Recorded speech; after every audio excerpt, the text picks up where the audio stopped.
بسم الله الرحمن الرحيم الحمد لله رب العالمين والصلاة والسلام على خاتم الأنبياء والمرسلين. Tili mujuzu namba 11 juzu ya 10 ndi chimodzi, ndipo mujuzu imeneyi tiyang'ana makamaka aya namba 24 ya surati Yunus. Pamene papa Allah subhanahu wa ta'ala akutilangiza makamaka nkhani, kutiunikira makamaka nkhani yokhuzana ndi umoyo wa dziko lapansi, kuti ndi umoyo umene munthu sakuyenera kukhala nawo bize kwambiri pakana kumakanika kukumbukira Allah subhanahu wa ta'ala.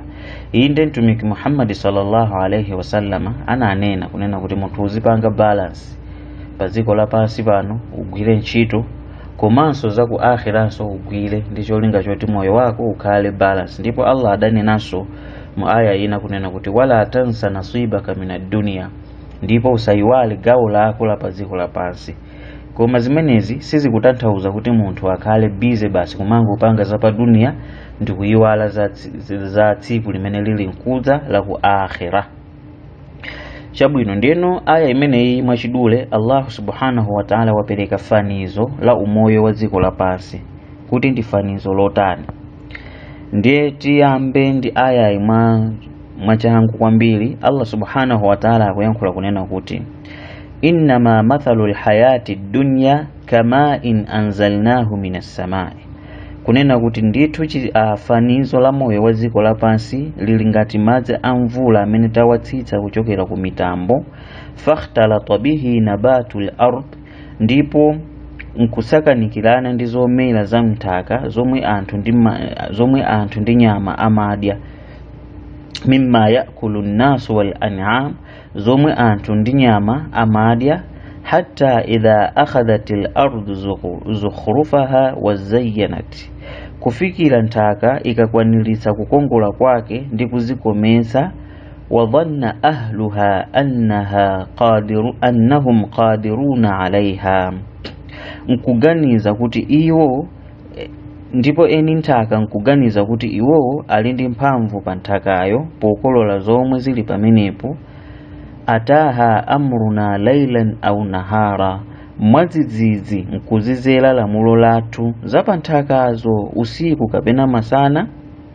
Faja'alnaha hasidan ka'an lam taghna bil ams, nkuzichita kukhala ngati zokololedwa ngati kuti sizidalipo dzulo lake. Kadhalika nufassilu al-ayati liqaumin yatafakkarun, motere ndi momwe tikufotokozera aya kwa anthu olingalira kuti alingalire. Aya imene tikambirane tsiku la lero ndi yomweyi ndithu aya 24. Pamenepa pali nkhani yayikulu kwa basi imene Allah subhanahu wa ta'ala akufuna kuti atiphunzitse, chifukwa chonena kuti Allah subhanahu wa ta'ala mu aya imeneyi wapereka chitsanzo cha umoyo wa dziko lapansi, mmene ulili umoyo wa dziko lapansi, kunyezimira kwake komanso kukoma kwake. Wazipanga liken zimene zikamena kuti wazifanizira ndi zomera komanso zodzala zimene anthu amadzala, zimene zimatuluka pa nthaka. Mwachidule ndizonena kuti chomera tikachizala pa nthaka ndichonena kuti ndi madzi a mvula chimayamba kutuluka pa nthaka paja ndi kukula, kenako ndi kukhala chomera chotani chosangalatsa. Ndipo zomera zimenezi ndi zokudya zimene anthu amadya, komanso zina ndi udzu umene nyama zosiyanasiyana zimadya. Ndiye kuti zomera zimenezi zikakula tsopano ndi nkhani yonena kuti zimakhala zosangalatsa kuziona zikamakula muja green paliponse kunyezimira. Hatta idha akhadhatil ardu zukhrufaha, mpaka na nthaka nthawi imene yatenga chani ma adornments ake, kapena kuti nthawi imene nthaka yatenga kukongola kwake, kupezeka kuti dziko lonse lili green chifukwa cha zomera. Wa zayyanat, ndipo nthaka yakongoletsedwa chifukwa cha green amene yuyu, chifukwa chonena kuti zomera zija zikukula bwino ndi madzi ochokera kumwamba.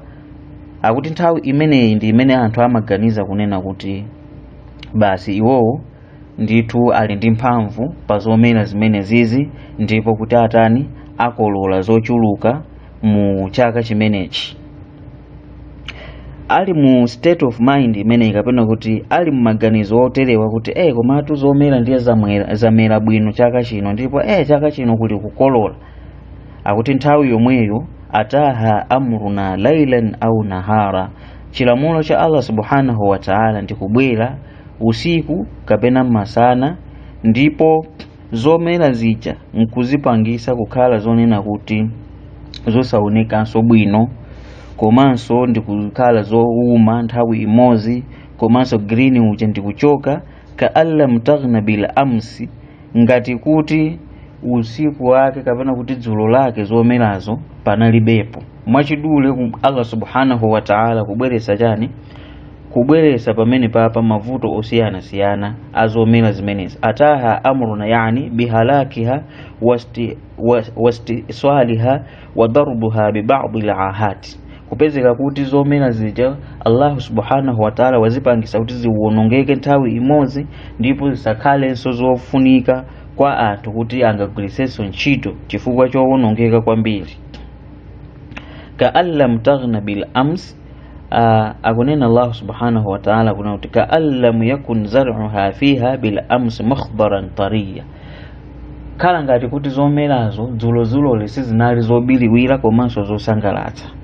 Chifukwa chonena kuti Allah subhanahu wa ta'ala ja'alaha hasida, Allah subhanahu wa ta'ala amazipangisa zomera zimene zija pambuyo poti pagwa ngozi zosiyana kukhala ngati shabihan bil mahsud fi qat'ihi min usuli, kukhala ngati zakololedwa ndithu kuna kuti nthawi yokolola inakwana ndiye basi anthu angoganiza zoti akolole, pamalo poti panali munda kupezeka kuti munda wonse palibepo.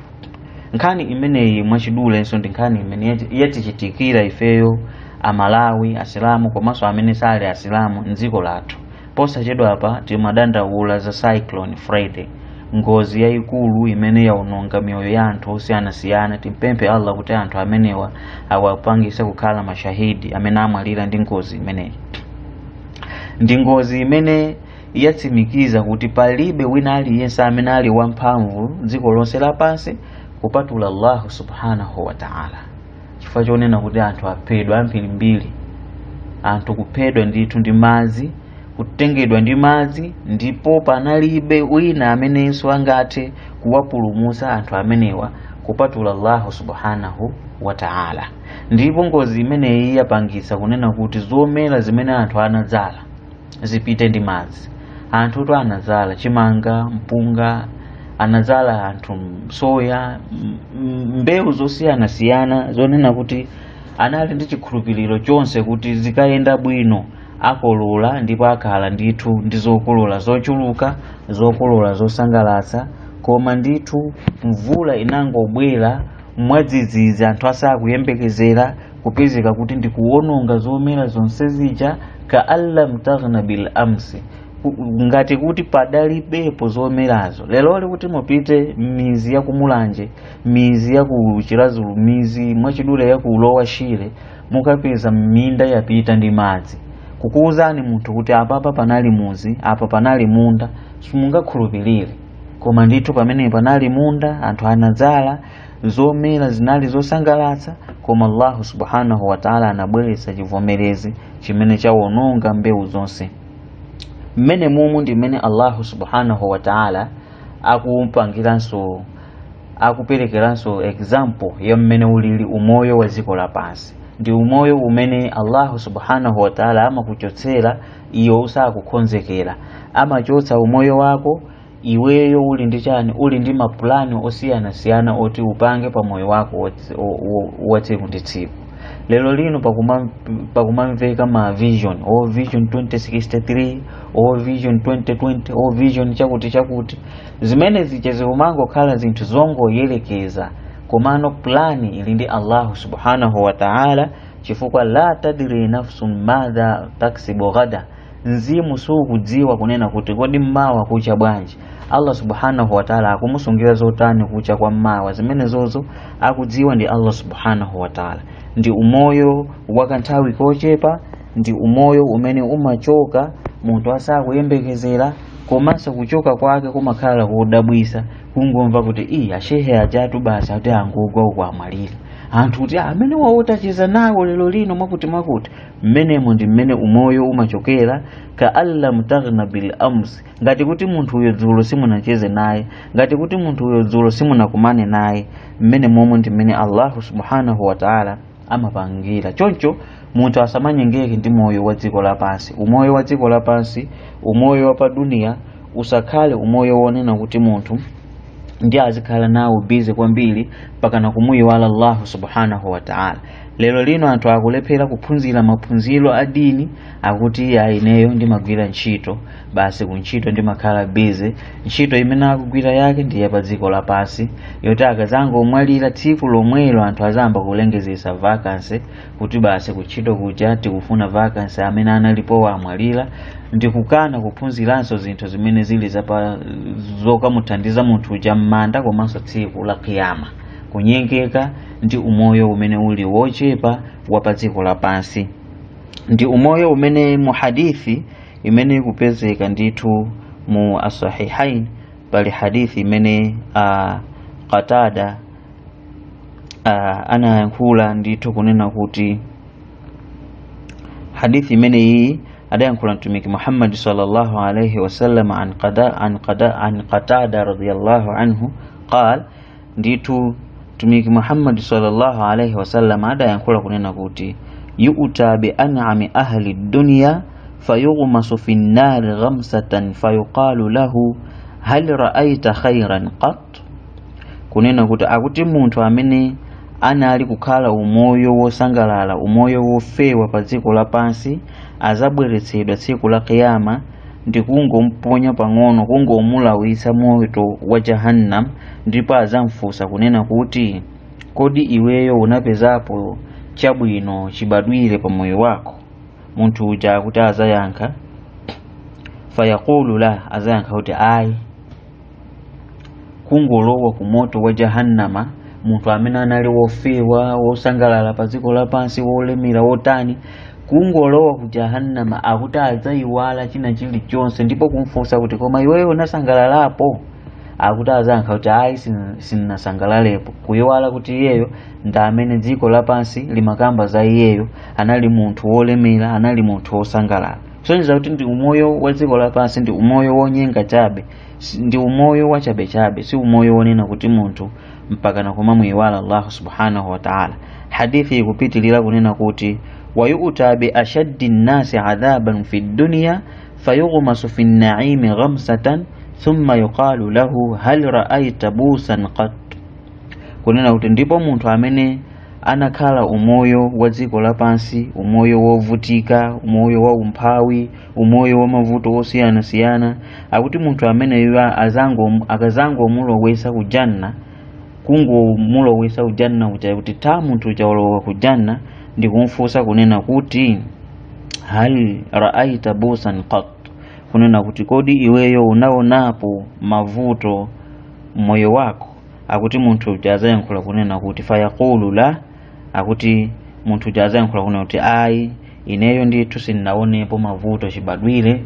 Kuyiwala kuti munthu amene yoyo ndi amene anali wotani, amene anali wovutikitsitsa kwambiri pa dziko lapansi, amakumana ndi mavuto osiyanasiyana, koma chongolowa ku jannacho akuti azayiwala zonsezo mpaka nakuti kumfunsa azanena kuti sana kumanepo ndi mavuto mmoyo mwake. Mmene momwe ndi mmene ulilitu umoyo wa dziko lapansi, ndi umoyo woti munthu asakhale nawo bize kwambiri, ndi umoyo wonena kuti ndi wakanthawi kochepa, ndi umoyo wonena kuti si wokhazikika, ndi umoyo wonyenga. Pamene umoyo wa dziko lapansi, umoyo umene uli mkuza, umoyo umene ukubwera tsiku linalo, tsiku la kiyama, ndi umoyo umene uli wamuyaya, umoyo umene munthu ngati amagwira ntchito zabwino ndi kuti akakhala munthu wosangalala, ndipo kuti mpaka na akayiwala za mavuto amene amakumana nawo pa dziko lapansi.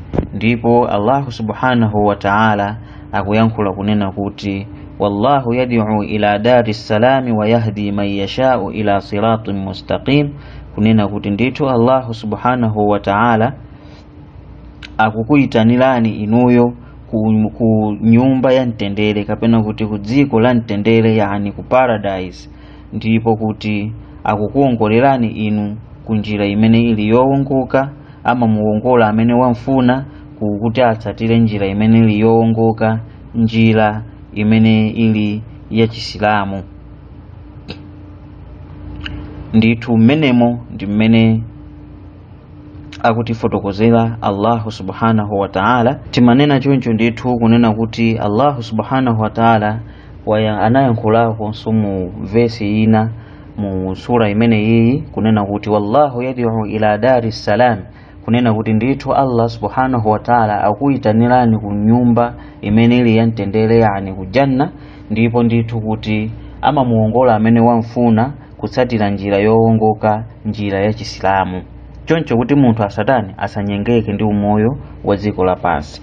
Jabir ibn Abdullah radhiyallahu anhu adayankhula kunena kuti mtumiki Muhammad sallallahu alayhi wasallama adayankhula kuti ra'aytu fil manami ka'annahu Jibrilu wa Mikail, kunena kuti ndithu ine ndaona kutulo kwanga khala ngati Jibril anali kumutu kwanga, anayima kumutu kwanga, ndi Mikail anayima ku miyendo kwanga, ndiye amayankhulana Jibrilu ndi Mikail kunena kuti tandipatse chisanzo cha Muhammadi, kuti kodi Muhammadi amene yuyu ali ngati ndani kweni chisanzo chake. Faqala Jibrilu, ndiye Jibrilu adayankhula kunena kuti tamvera iwe Mikail, ndipo umvetsetse, ndipo mtima wako ndithu ukhulupirire. Ukuyenera kumvetsera iwe Muhammadi ndithu mtima wako umvetse zimene zizi, kukhulupirire komanso makutu ako amvetse bwinobwino zimenezi.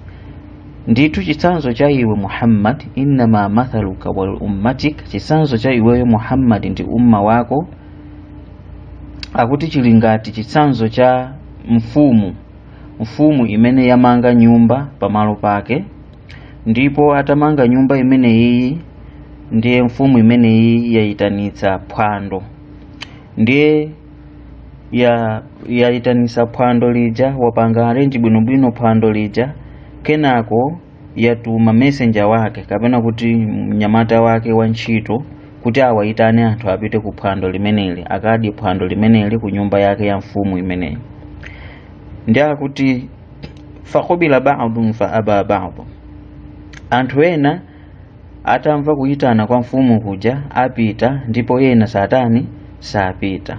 Ndiye akunena kuti falmalik Allah, kunena kuti ndithu mfumu imeneyi ndi Allah subhanahu wa ta'ala, king ameneyo ndi Allah, ndipo malo amenewa ndi Chisilamu, ndipo nyumba imeneyi ndiye aljanna, ndi paradise ku janna, ndipo iwe Muhammadi ndi amene uli ngati messenger owayitana anthu. Amene aliyense amene akuvomera kuyitana kwako ndiye kuti alowa mchisilamu, ndipo aliyense amene walowa mchisilamu ndiye kuti alowa kutani ku janna, ndipo aliyense akalowe ku janna akuti ukila minhu, akadya zokudya zochokera kuti akadya zokudya zochokera ku janna. Ndipo hadithi imeneyi idapangidwa rekodi ndi Ibn Jarir. Ndipo Abu Darda adayankulanso kunena kuti ma min yawmin tala'at bihi shamsu illa wa bijambaiha malakani yunadiyani yasma'uhu khalqullahi kulluhum illa thaqalain, kunena kuti angelo awili amatsika tsiku lina lililonse dzuwa likangotuluka, akuti angelo awili amatsika ndi kumayitana, ndipo kuyitana kumene kuku zimamva zolengedwa zonse za Allah subhanahu wa ta'ala kupatula mitundu iwiri ya zolengedwa yomwe ndi al-insu wal jin, anthu komanso ziwanda samamva kuyitana kumeneko kwa angelo. Ndipo akuti angelo amayankhula kunena kuti ya ayuhan nas halummu ila rabbikum innama qalla wa kafa khairun mimma kathura wa aliha, kunena kuti o inu anthu nditu bwerani kwa mbuye wanu, yani tamangirani kwa Allah subhanahu wa ta'ala pogwira ntchito zabwino. Nditu chilichonse chimene chili chochepa koma chokwanira ndi chabwino kwambiri kuposa zimene zochuluka koma zowononga. Mene momwe ndi mmene tingamalizire tsiku la lero pa nkhani yokhuzana ndi umoyo wa dziko lapansi. Timpemphe Allah subhanahu wa ta'ala kuti atipatse kumvetsetsa nkhani za chipembedzo. Wassalamu alaikum wa rahmatullahi wa barakatuh.